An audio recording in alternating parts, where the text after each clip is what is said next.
बोली कि नहीं पढ़ोगे तो पिटोगे, यानी कि nickel plus palladium plus platinum तीनों के तीनों कैटालिस्ट काम में लिए जा सकते हैं अनसेचुरेटेड को सेचुरेटेड बनाने में। अब कैसे बनाएंगे? सबसे पहले जहाँ अभी ये डबल बॉन्ड दिख जाए इसको क्या कर दो, ब्रेक कर दो, और क्या जोड़ दो इसकी जगह, हाइड्रोजन। सो यहाँ पर क्वेश्चन है सॉल्ट, एक सॉल्ट जो कि बेकरी प्रोडक्ट के अंदर यूज किया जाता है, तो बेकरी के अंदर बेकिंग सोडा किया जाता है क्या? हाँ सर। और इस बेकिंग सोडा का फॉर्मूला, बेकिंग सोडा का sir NaHCO3 sodium hydrogen carbonate या सोडियम बाइकार्बोनेट क्या यूज में लिया जाता है? बेकरी प्रोडक्ट के अंदर कौन में लिया जाता है ये। और इसको क्या करा जाता है? हीट। तो यहाँ पर मैं लिख देता हूँ NaHCO3। इसको क्या करा जाता है? हीट करा जाता है। और जब इसको हीट करा जाएगा तो ये दूसरे सोल्ट के अंदर कन्वर्ट हो जाएगा और itself use to remove the hardness of water. और इसका यूज है वो वाटर की हार्डनेस को दूर करने के लिए किया जाएगा। तो सर ये तो है ना, बेकिंग सोडा से वॉशिंग सोडा बन जाएगा। Baking soda to washing soda. Washing soda क्या होता है सर? बोले सर Na2CO3 सोडियम कार्बोनेट क्या है? Washing soda. ये क्या है? NaHCO3 baking soda.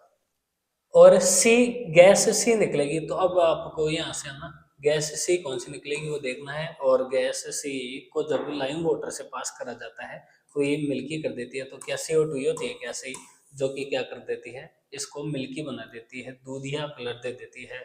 सो अब देखते हैं यहाँ पर, तो क्या है सॉल्यूशन, क्या है इसका? कि सोल्ट है जो बेकरी के अंदर यूज किया जाता है, baking soda, sodium hydrogen carbonate. और इसको जब हीट करा जाता है तो ये सोडियम कार्बोनेट के अंदर फॉर्म हो जाता है और कार्बन डाइऑक्साइड गैस निकालता है। तो ये क्या है इसका फॉर्मूला। तो आपको ABC बताने थे, ABC क्या है? तो ये क्या हो जाएंगे? तो सर ये बेकिंग सोडा हो जाएगा, वॉशिंग सोडा हो जाएगा और CO2 गैस हो जाएगी, कार्बन डाइऑक्साइड गैस हो जाएगी। मार्क। ओके। अब नाम बताना है मॉलिक्यूलर फॉर्मूला का। देखिए एक ऑर्गेनिक कंपाउंड है और सफिक्स जुड़ा हुआ है ओल। क्या ये अल्कोहल वाले? ये क्या? हाँ सर। कितने एटम है? 2 कार्बन है, तो मैथ एथ, तो एथेन ओल, एथेनॉल हो गई। और बैलेंस केमिकल इक्वेशन लिखनी है। और जब इसके हीट करा जाता है इसको बहुत ज़्यादा H2SO4 सल्फ्यूरिक एसिड के साथ अगर इसको गर्म किया जाएगा तो क्या होगा? तो देखो जब ये बन गया, पहले तो क्या है ये सर? ये तो एथेनॉल है ये, और एथेनॉल है। जब इसको सल्फ्यूरिक एसिड के साथ गर्म करा जाता है तो ये क्या बना लेगा? देखो यहाँ से ये जो है ना सल्फ्यूरिक एसिड एक ऑक्सीडाइजिंग एजेंट है। तो ये ऑक्सीजन को क्या कर देगा? हटा देगा इसके ऑक्सीजन को। और ऑक्सीजन को हटाओ और डबल बॉन्ड जोड़ो। तो ऑक्सीजन को हटा दिया तो यहाँ पर क्या बन गया सर? ये तो एथीन बन गया। Okay sir. और एथीन यानी कि आप देखो कि है ना ये पहले तो कैसा था? सेचुरेटेड था, और सेचुरेटेड से अनसेचुरेटेड बन गया। सेचुरेटेड में ओनली सिंगल बॉन्ड, अनसेचुरेटेड के अंदर डबल बॉन्ड या फिर ट्रिपल बॉन्ड। ओके। बाहर क्या निकल गया? वाटर प्लस H2SO, और ये क्या है? कैटेलिस्ट।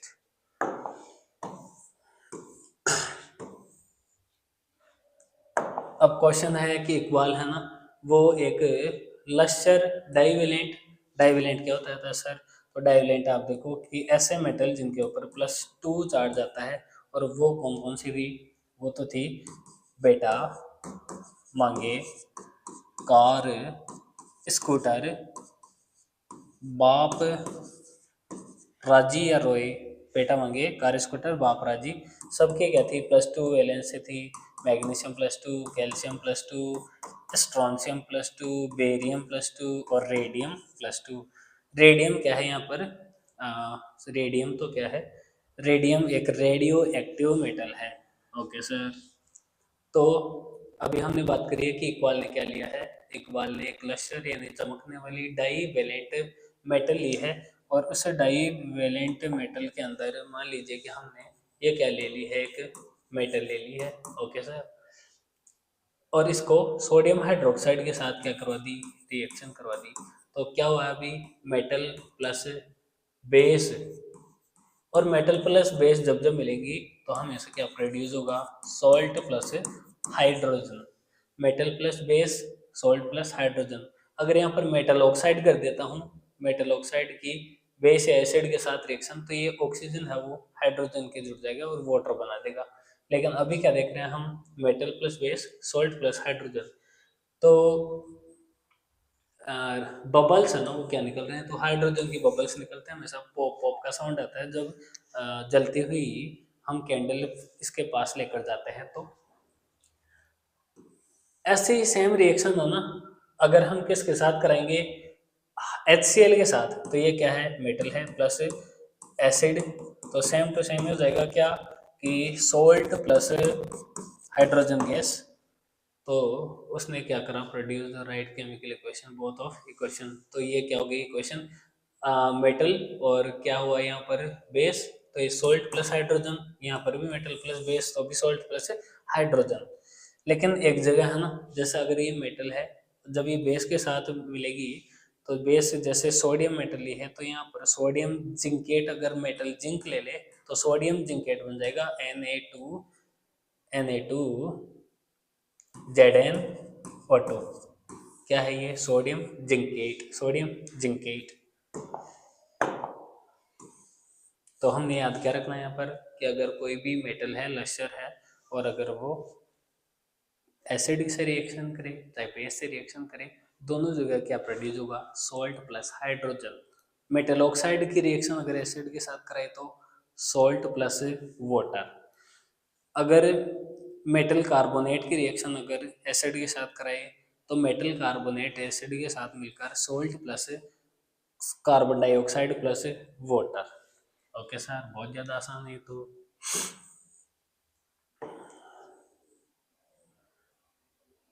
ये हो गया। अब चलते हैं, नेक्स्ट क्वेश्चन है, a mixture of oxygen and ethane is burned for welding. तो जब वेल्डिंग करी जाती है तो हमेशा ऑक्सीजन गैस काम में ली जाती है, एथीन के साथ, एथाइन के साथ ऑक्सीजन गैस काम में ली जाती है। क्यों सर, ऑक्सीजन है ना कंबशन, कंप्लीट कंबशन कर देती है। वेल्डिंग के लिए भी क्या चाहिए भाई, हाई हीट चाहिए, और हाई हीट कब मिलेगी, जब कंप्लीट कंबशन होगा।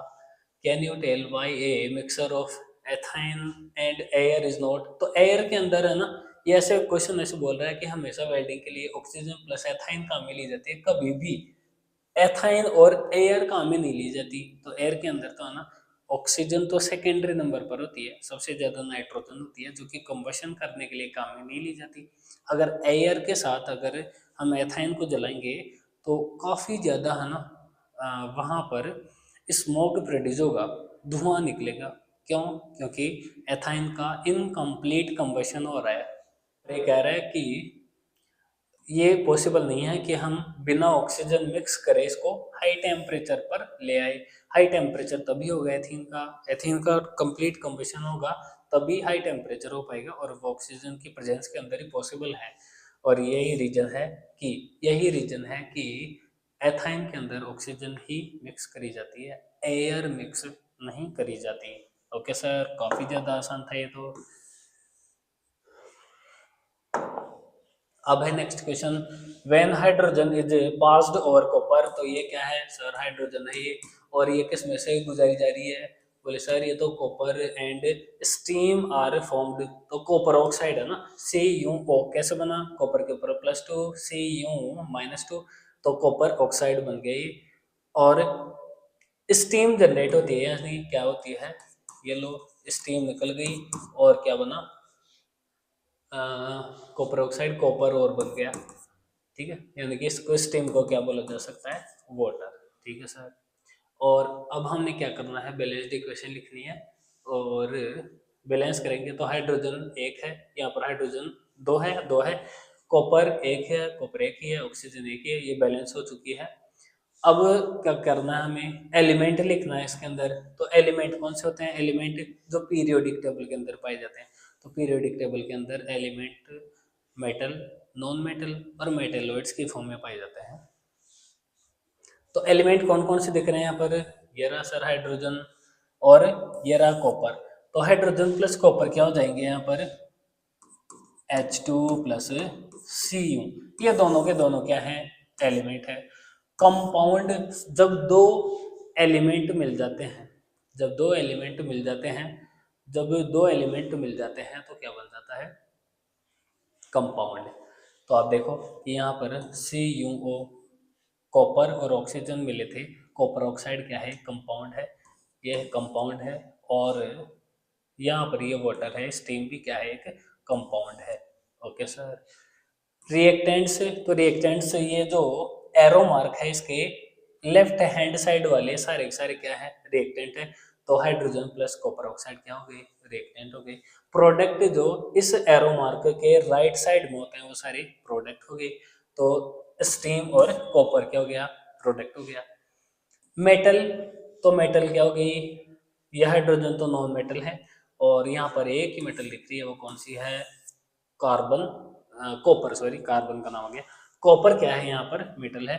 नॉन मेटल कौन सी दिख गई आपको, हाइड्रोजन क्या है, नॉन मेटल है। Okay sir. अब हम चलते हैं केमिस्ट्री की दुनिया में आगे।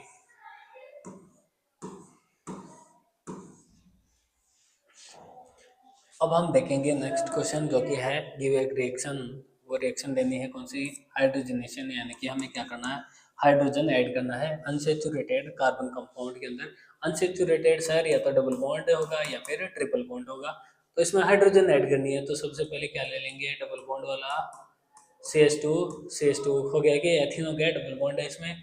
और जब इसके अंदर हाइड्रोजन ऐड करेंगे, और कैटलिस्ट इंपॉर्टेंट है इस रिएक्शन के अंदर, यानी कि ये डबल बॉन्ड वाला कौन सा है, अनसेचुरेटेड है, अनसेचुरेटेड है ये, ठीक है। ये क्या करता है, काफ़ी ज़्यादा शैतान है, इसको कैसा करना है, सिंपल बनाना है, यानी कि इसको क्या करना है, सेचुरेटेड है ये, सेचुरेटेड बनाना इसको।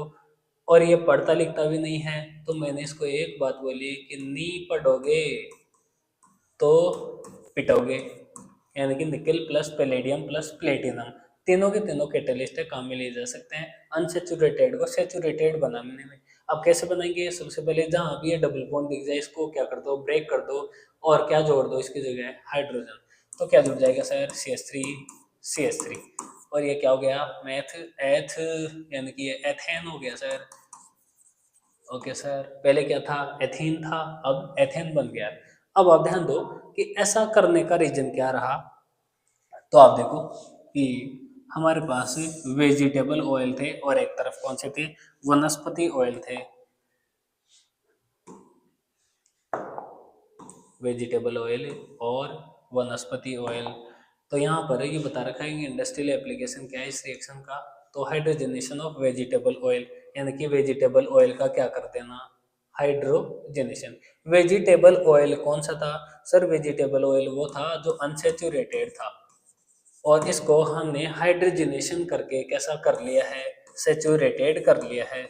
इससे हुआ क्या सर, इससे हुआ क्या, तो देखो आप कि जो वेजिटेबल ऑयल है ना, वो क्या होता है, उसका यूज करने से लॉन्ग अनसेचुरेटेड हाइड्रोकार्बन उसके अंदर, और जो कि क्या है, हेल्दी है। कौन सा हेल्दी है, वेजिटेबल, वेजिटेबल ऑयल कैसा है खाने के लिए, अनसेचुरेटेड हाइड्रोकार्बन होने की वजह से क्या है, हेल्दी है। और एनिमल फैट की बात करें, जैसे वनस्पति घी है, तो वो कैसा होता है, सेचुरेटेड। एनिमल फैट वनस्पति घी क्या है, सेचुरेटेड है, ये तो सिंथेटिक है ये तो, और अगर इसका यूज करेंगे तो अनहेल्थी होगा ये कंजम्पशन के लिए, और ये क्या कर देगा, it can solidify and block the arteries of heart. Sir ये हार्ट आर्टरीज के अंदर जमा हो जाएगा धीरे धीरे, अगर ये जो ब्लड है ना, ये फ्लो हो रहा है इनके अंदर, अगर इसका जमा हो गया ना, तो अब हार्ट को पास होने में काफ़ी ज़्यादा जोर आएगा, और धीरे धीरे ये क्या हो जाएगा, हार्ट अटैक का कारण बनेगा।